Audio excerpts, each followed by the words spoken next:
back. James Harden right on target. Bang, bang, George Niang to Paul Reed from Tyrese Maxey. Joel Embiid.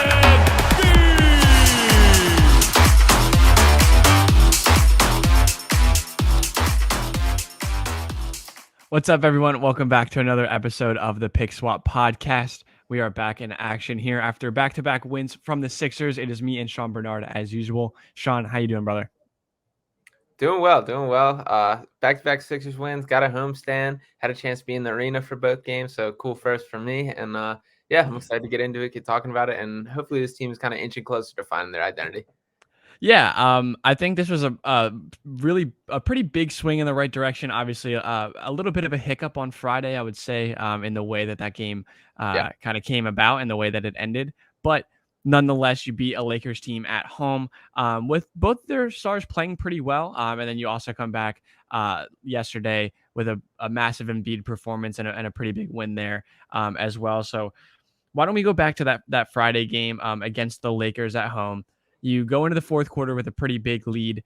You see that dwindle, and then within the last 2 minutes and 90 seconds, you watch a 9-point lead just disappear into nothing, and you go into overtime where they do get a win. But I kind of just want to talk about the issue at hand there. It's something that we've seen on a small scale, and then, obviously we've done that with that on a larger scale as well. So with this being a recurring theme, like, what did you just take away from that game?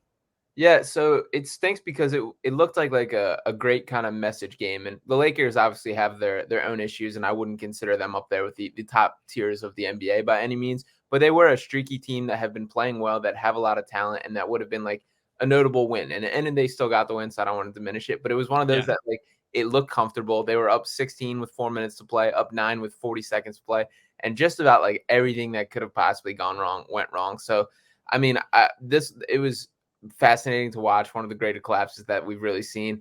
Embiid just has to catch the ball on that one. Like, you just can't be flopping there. You just can't be going for a foul there. And I guess like my solution to it when kind of running backs is like, we just got to get the ball in bounds. Like, there just has to be like somebody get open and somebody catch it. It should be simpler than that. And Doc talked a little bit post game about like that's an area where they're missing Maxey by just having another ball handler out there, stuff like that. But to me, like, it's even simpler than that. It's just like it just has to be like simple basketball actions that they're performing. So they found a way to make it frustrating. It was a convincing overtime, outscored the Lakers 13-2. So nice to see that. They got the win in the end, but only the Sixers can do it like that. Yeah, it does feel like this is the only team that would do something like that. But like you say, we got the win nonetheless, and it was a pretty convincing win. Like, obviously they had that breakdown and very frustrating, man. Like, watching that game was like ripping hair out. It was just really, it's so annoying to see them like look like I remember playing middle school basketball, and like the other team will put on a full court press and like they just create havoc, and watch, a lead or, the score just balloon into something that you can't control, and watching everyone just like lose their minds on the court. And it was similar, man. Like, watching everybody have no idea what they're doing and just like looking at somebody else for the answer. I just feels like you got to be able to handle that kind of stuff. Like, the Lakers put on, obviously it's a little bit more than token pressure, but like, man, they're under a minute down by 9. Like, I really don't think that many people in the arena, including the guys in yellow, were really thinking that they were going to win that game. And you gave them a chance. Like, all Anthony Davis has to do is put the ball in the basket and they win that game. Make a free throw. I mean, somebody else missed a free throw right before that too.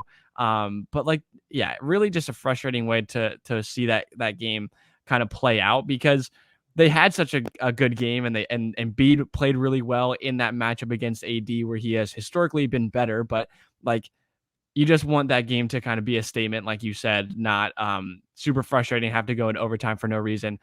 One thing I did want to ask you with that, and something that we saw yesterday as well, Doc is playing these guys a lot.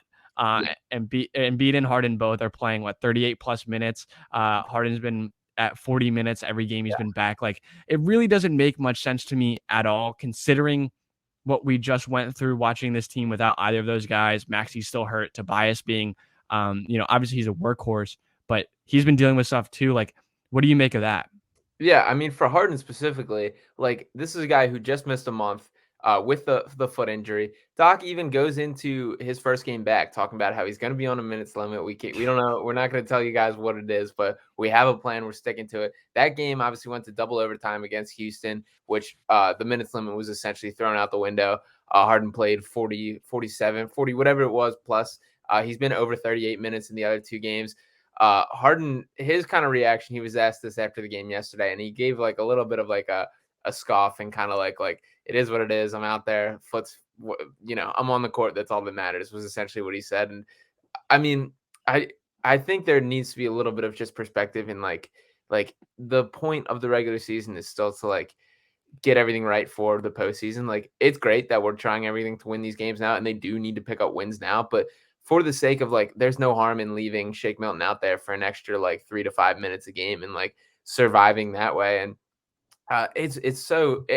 Doc is going to live and die with the veterans, and that's been his reputation throughout. But Harden isn't eligible for this category yet because he hasn't played enough games, but he would be leading the NBA in minutes per game at 37.9 so far if he was, which is like, for a guy who has a growing injury history, and that we've known that to be the case, is so insane coming into this season. So that definitely needs to be reined in, and I don't know if I see it happening.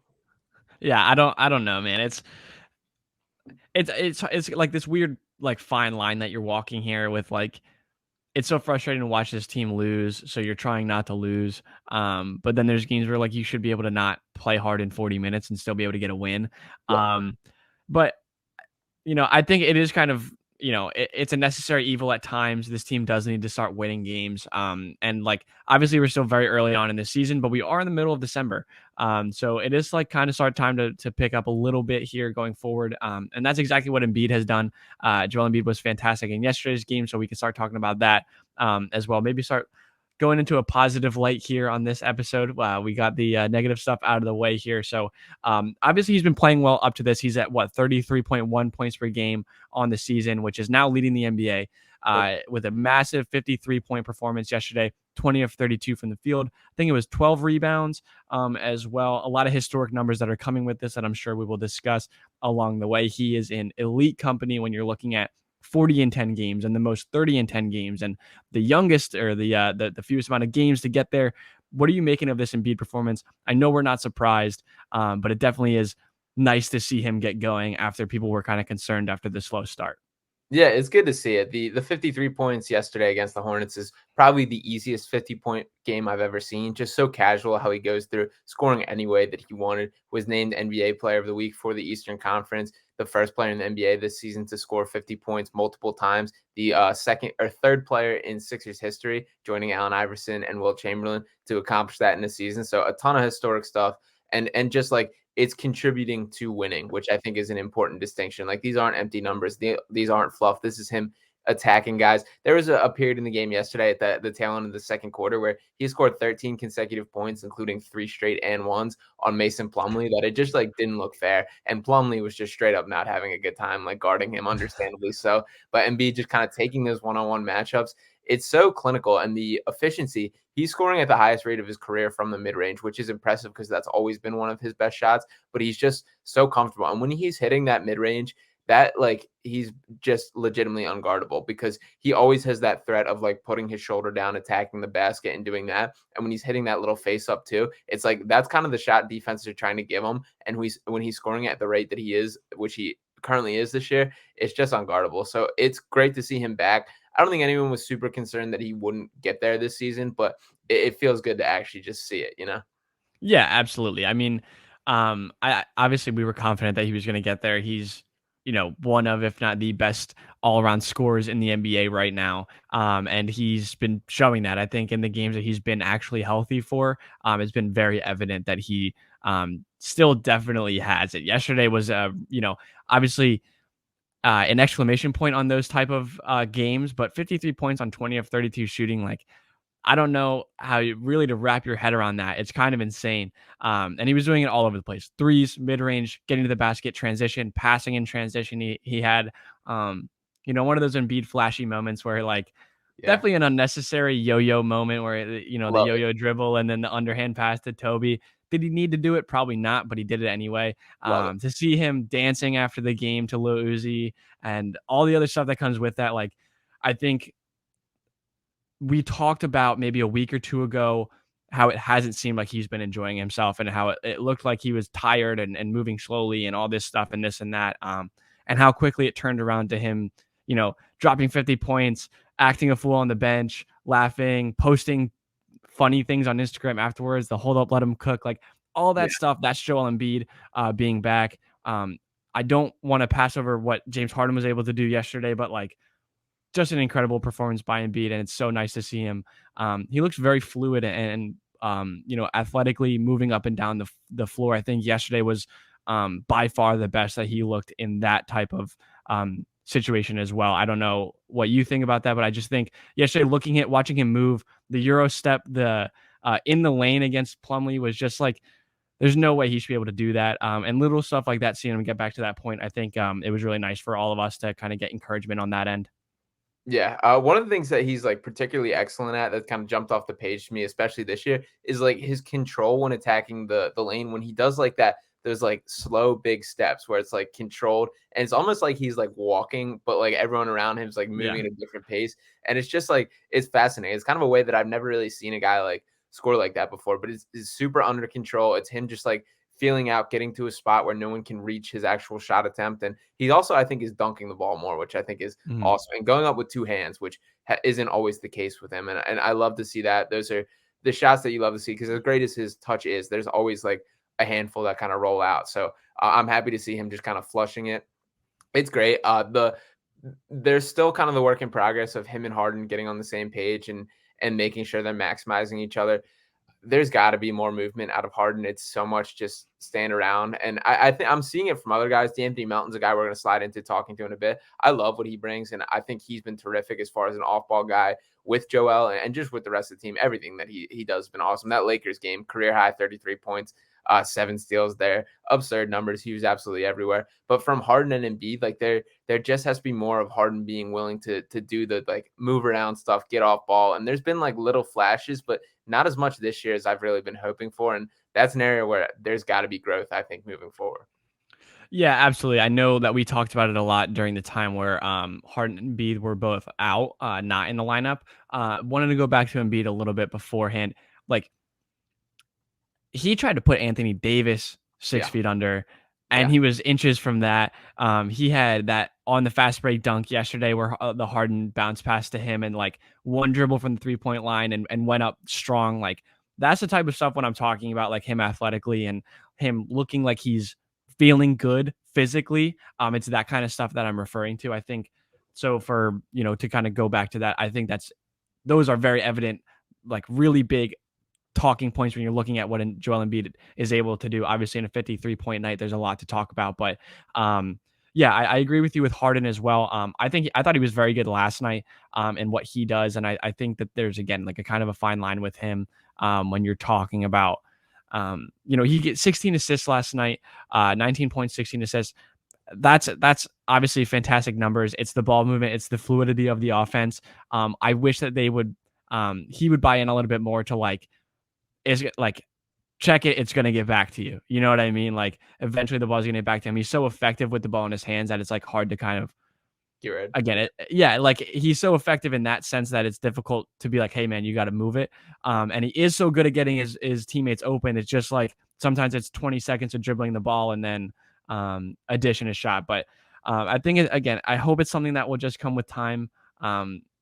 They have been playing for a good amount of time now, but like, again, hopefully with, it's only the first couple games back with Harden and Embiid both in the lineup. What's the update on Maxey? They're still shooting for before Christmas. Doc said that he's done some more running. He still hasn't done any live game action, which is kind of the next step. So doing a little drill work, doing a little shooting. So everything looks like it's pointing in the right direction. I've heard some whispers of the Pistons game as a potential target for him to come back, but shooting for before Christmas, which is a super positive sign.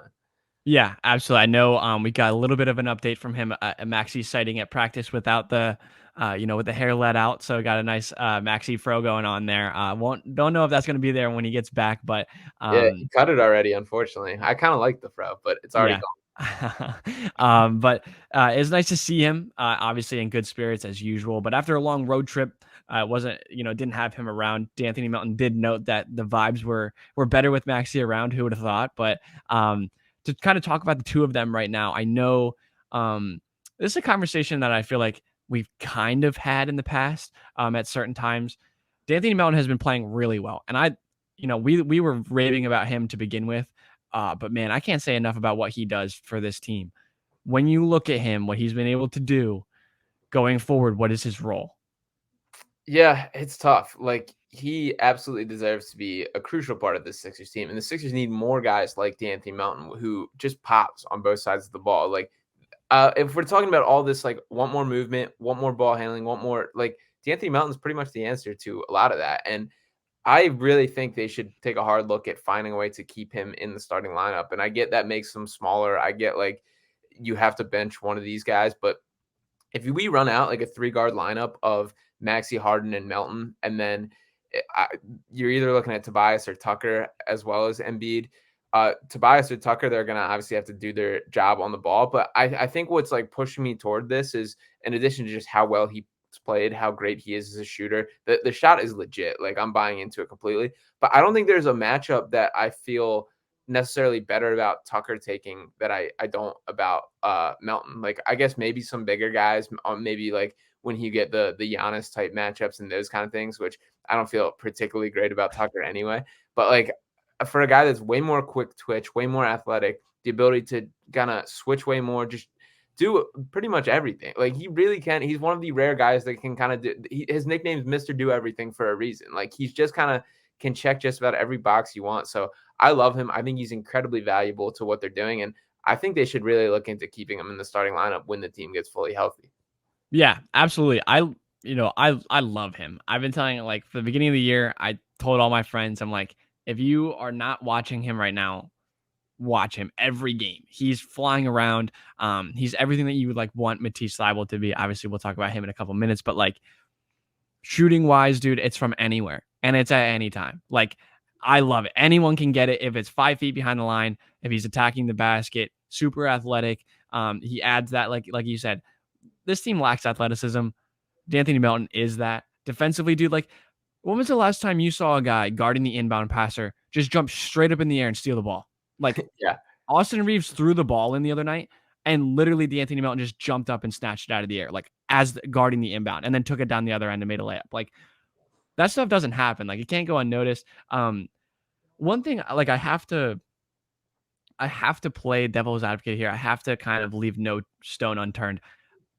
Like, it almost like it hurts to come out when I'm trying to say it. Like, does Maxey move to the bench? Like, is Maxey the guy? Obviously, and I want to preface this by, like, by no means am I saying that's the correct move or that I'm, advocating for this at all. But we've seen the way Maxey's able to play with Joel off the floor, with a little bit more of an open space, and as like a lead scoring option, as the guy that is like, just unleash him. Take anything off of him. Take any restriction off of him of like, you got to get the ball to this guy or this guy, and you got to be doing this. Your job is to score and get it any way you can. That's the type of thing that happens when you come off the bench in that role as a 6-man, like as a super sub. I'm not saying that that's going to happen or that I want that to happen. I don't want to get that to be misconstrued at all. Is it something that you consider just because being a 3-guard lineup with a guy like Maxey who's undersized, Melton's pretty small, and then James Harden's not a particularly good defender? Yeah. Is that something you consider? Yeah, they're gonna. I mean, I'll start off with I need to see way more just flexibility and like I want to see this roster played around with. Like, what we're doing is not completed right now, nor should it be with the amount of injuries, the amount of whatever. Let's play with these duos a little more, see whatever. And I guess where I get caught up on and why I'm not like closing the door on that being a thing is, if these Sixers are actually looking themselves in the mirror and want to be a defensive-minded team, it's not really going to happen with James Harden and Tyrese Maxey as your backcourt. It's just not. Maxey's undersized on just about most matchups on an every night basis. James Harden is like notoriously just kind of sleepwalks through defense, and he's a guy who needs to defend. He has some decent hands. Like, he can kind of get his hand in pockets and poke a little bit, but as far as like the effort level of like chasing guys around or off-ball movements, just not his thing in guarding whatsoever. And like, you don't carry enough of an offensive workload for that to be okay anymore. So there has to be it. But if the Sixers want to be a defensive-minded team, slotting Melton into that starting lineup totally helps with that. And like, even in replace of Maxey, like, a Melton and Harden backcourt, you can make that like fine defensively because Yeah.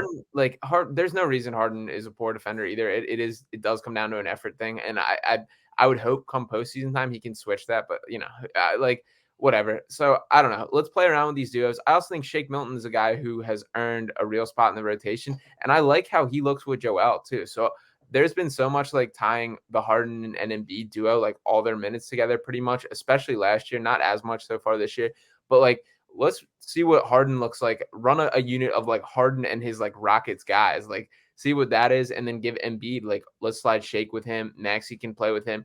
And the other thing about Maxey is his shot is so legit that he's like an asset as a floor spacer in addition to the ball handling, which is another reason I think they try and pair him with Joel. Like he's up there with the league leaders in corner 3-point percentage this year, third in the league in 3-point percentage last year. So there's many facets of his game that are important. So I guess overall, to answer your question, I just need to see like more flexibility. Let's play around with this. Let's not be closed-minded with what the lineup is.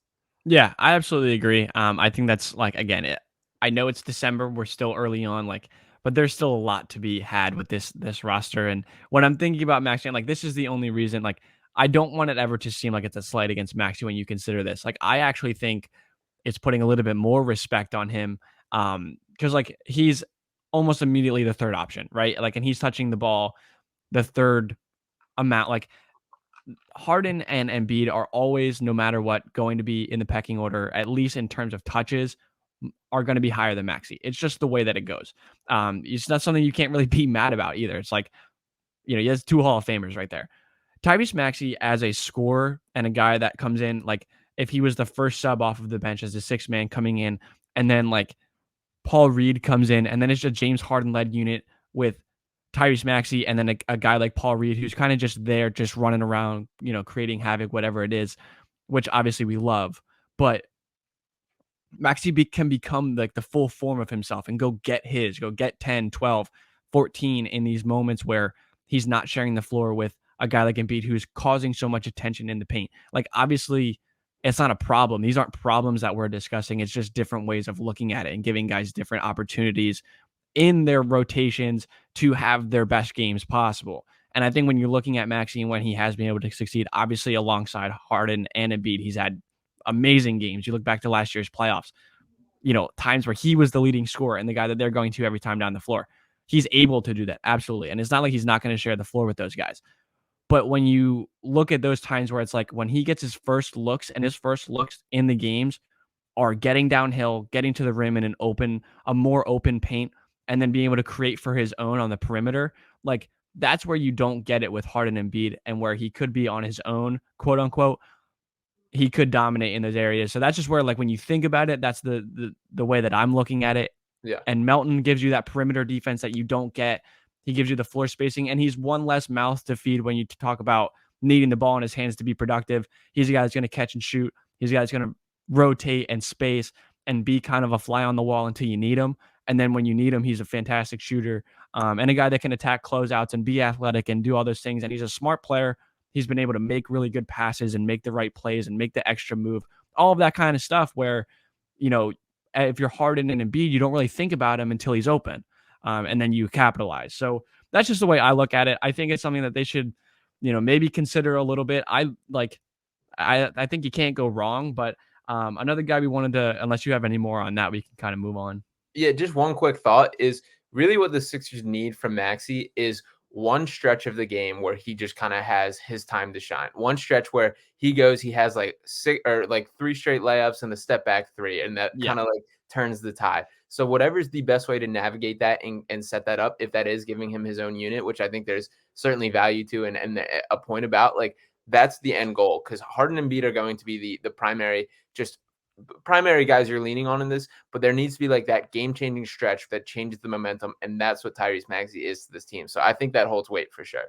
Yeah, absolutely. And again, no matter how you get there one way or another. Like if it's there, and I mean it's Tyrese. I'm just excited to get him back, man. Like there is just such a level of excitement and joy that like I get from watching him. I know all of us feel the same, like you included. But want to talk about another guy that's been the Lakers game where I was like, I threw this out like so quick. I'm texting my friend like, I'm done. Like I for so long have I been trying to figure this out and trying to be find the bright side on this. Matisse Thybulle has this recurring problem of fouling 3-point shooters, which is like a cardinal rule Yeah, just in basketball itself. You just don't do it. Let alone in the last 10 seconds of a game where you're up by 3. You just don't do it. He fouls Austin Reeves and not even on the shot. Like, not even contesting the shot, trying to steal the ball on his way up. Like, just a stupid foul. Like, point blank, period, bonehead play. And it's not the first time. Like, we're talking about costing game 7s in series. We're talking about in the last minutes of games doing this in game 6 and 7 of a series against the Lakers team at home. Like, times where it's just unfathomable that you could make a mistake once, twice, but now you're looking at 3, 4, 5 times with the same thing coming over. I understand it's his job to take risks like that, but there's times in games where you just don't do it. Yeah. And he's not young anymore, man. He's 25.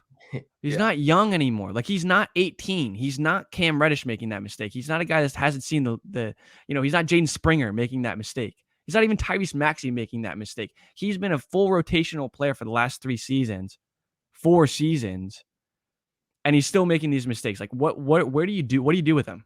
You don't play him is the simple answer to that. Like, as much as brutal as it is, and first off, like, Matisse got an expanded role in that Lakers game more so than we've seen in recent. I actually thought he looked good, especially in the first half of that game. He did a nice job offensively of finding his spot. Obviously, the defense doesn't pay any attention to him because that's been the case with him. But he did a nice job kind of finding his just little area on the floor. He had a couple dunks, made his presence felt. And then, like, for a guy who your identity is as a defensive stopper, like, people will scream about like why he's not out on the floor for like game-ending situations. Like, there is exhibit A of why not, because you just can't do that. And it is a theme. Like you said, it happened in the Hawks series a couple times. It happened against the Lakers. It's just like, you just can't do that and put your team in that position. And if Austin Reeves doesn't miss that free throw, like, the Lakers should have won that game. They had very much had a chance to win that game if either Austin Reeves if AD hits that free throw. Like, that's just not a good feeling. Like, we're sitting there just begging for a missed free throw for a chance for the Sixers to actually get a win, which is crazy considering the route that game went through. And obviously you can't like fully put that on Matisse, that one individual play. But if that's the case, and like, he's clearly not learning from this, and like, he should be especially careful right now considering like the thin leash that he's on. It's not the case. And as we inch closer to trade season, like, I think he's a guy that the Sixers should be jumping at just about anything to flip for, because De'Anthony Melton is everything that we want Matisse Thybulle to be and more. And like, Thybulle coming to the end of his contract, I don't see much room for optimism of the Sixers re-signing him. So I feel like they might as well get something for him. Yeah, I mean, it's just like, Matisse is one of those guys in the league that like has a very specific job. That job is to play defense. Obviously, playing defense comes with fouling and comes with making mistakes and all the stuff that comes with that. But when that is the job that you have, when it's like the defining character or the defining characteristic about you, when you're consistently making mistakes that are potentially fatal to your team's performance, like, that's where it becomes a real issue. And it's not mistake number one. Like I said, like, it's not the first time, right? Yeah, no, it's something that's been recurring. And like, I really don't know what his value is. Like, we've been questioning what people think of him for a few years now. And we're now coming down to the point where it's like, I don't want them to spend money on him. He's making 4.5 this year. Like, I don't even know if I want him making that much. Like, I don't know how much he's going to be playing. Like, and you have guys like Shake, who's like clearly improved and clearly added to his game and become a more well-rounded player and deserves way more minutes and is taking up a guard spot. Like, you have obviously De'Anthony Melton, who's come on really strong this year and is fantastic on both ends of the floor. Obviously Maxey and all these other guys that are playing the guards and the wings, like, you're not cutting it really. So where do you go from here? I don't know, man. I'm curious to see what the Sixers are going to be planning on doing in this season of trades. I feel like he's a guy that at the very least could be opening up cap space for the following summer. If you're just going to dish him for something, and might as well get like a second, or maybe take a flyer on a guy like Cam Reddish. We saw that, or whoever it is. But there's guys out there that like could be in his role and doing so much more. Do you think it's reasonable to believe that he might not be in a Sixers uniform by the end of this year? Yeah, I would even go as far as saying maybe even likely. Like, I don't think the market's high for him at all. I think his like value is probably as like low as it's been since he was like a freshman in college, and like the outlook's just not super high. But if you're eating like a salary filler and a second round pick, that's at least kind of like an asset to add to the stack, because the closet is pretty bare from the Sixers when looking at ways to improve this team. So I would consider that, especially because come playoff time, like we've already kind of seen, like Matisse Thybulle is not a guy that can be in your rotation. So if you already know that, like kind of like what's the point of keeping them? Because Yeah, we see the Sixers are not like utilizing their bench to save the starters' legs during the regular season, and Matisse clearly. is not like an innings eater guy either. Like there's guys like Montrezl Harrell who showed the most life that he has in a Sixers uniform against the Hornets last night. Little revenge game action. He's a guy that like hypothetically and theoretically when they brought him in was the mindset was like he can save Embiid's legs by taking some extended time on the court. Has not been the case, but at least there was something in the positive direction yesterday. So who knows? Maybe he can build off it. That's not Matisse Thybulle. Matisse Thybulle is like still such a niche guy. Like, and I will say in Matisse's defense, I think there are systems that he would look far better in than he does with the Yeah. Sixers. I think there's spots where he could be more easily hidden, where there's more movement, there's more cutting, and just things like it is frustrating for all parties involved here. But I think shipping him off for kind of whatever you get is the right move for the franchise, and I don't expect that to be a very high value. But if it's attaching Matisse and Furkan for some sort of veteran and a second round pick, I think that's worth doing. Yeah, absolutely. There's and obviously we're still like I said early on in the season. We're not really in the point where these things are going to be coming about quite yet. But as the season progresses and certain teams that may have looked like quality teams that start to fall off, it looks like Chicago may be blowing it up soon, and Utah was started out hot, but clearly is not a very good team, and have guys that they're looking to move on from. Like, I think that there's going to be opportunities to capitalize on a situation like that. And while like obviously Matisse isn't necessarily at the highest of his value, there's still something there for I'm sure somebody to be intrigued by.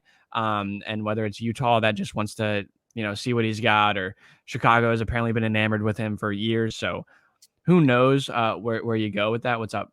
Yeah, Mark Eversley, who is in the front office over at Chicago, is the guy who was pretty much responsible for bringing Thybulle to the Sixers when he worked in the Sixers front office. So that's kind of the connection there, and been rumored since the offseason. So I don't know. Could be something. And it also should be noted, like he is on an expiring deal. So it's not like there's a lot of length to like if a team wants him that badly, they likely can have him in free agency, which is another thing that hurts his trade value.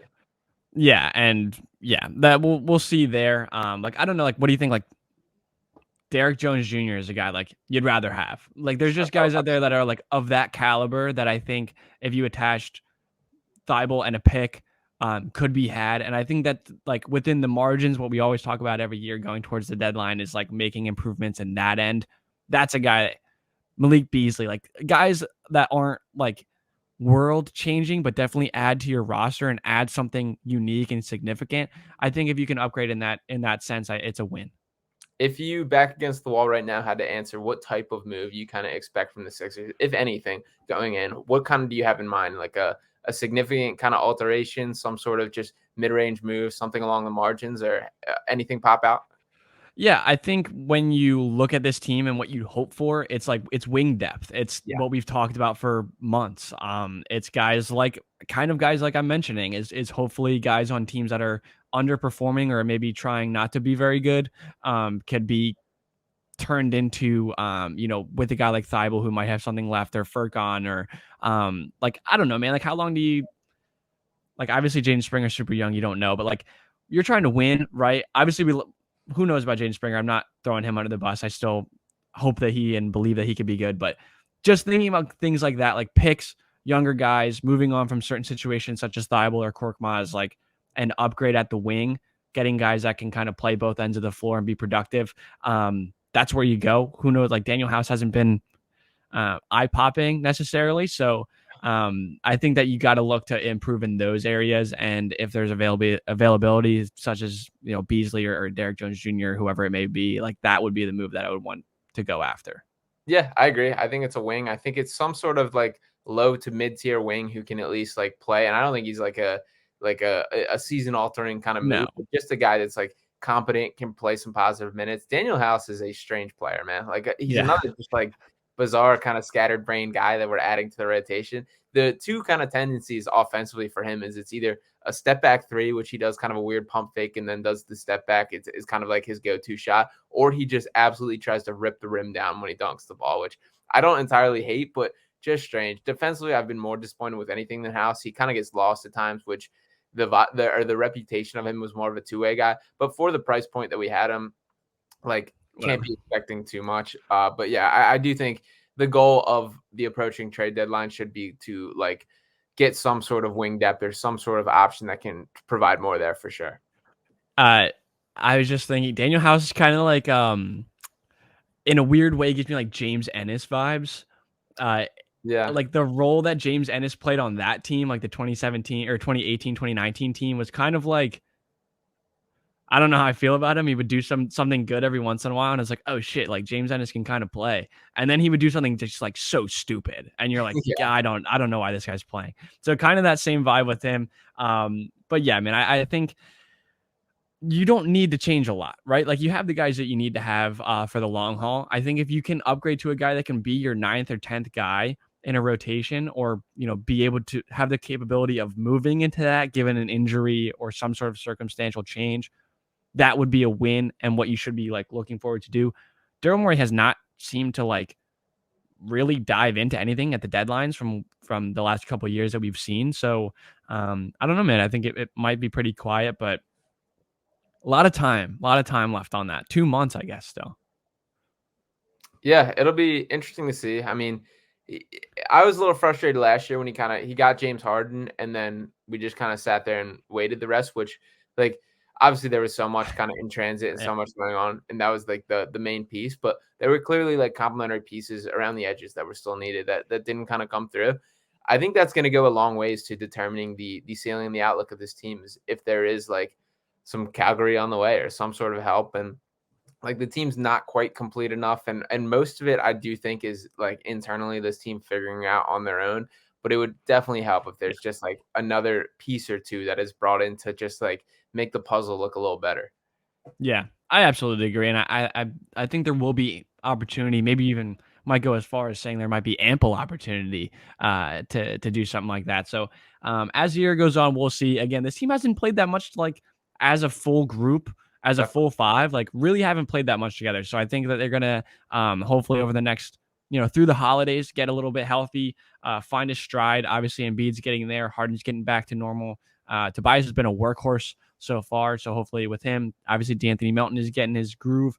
And then when Maxey gets back, it's all, firing on all cylinders. And we're hoping to see a nice Sixers renaissance through the winter and hopefully into the spring. But until then, Sean, if you want to send us off here.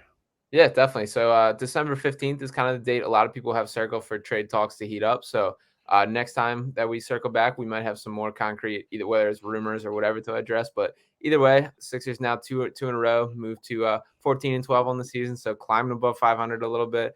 We'll be back talking with you through it all. Thank you guys for tuning in. Make sure to drop a like and subscribe if you haven't already. And we will talk with you next time.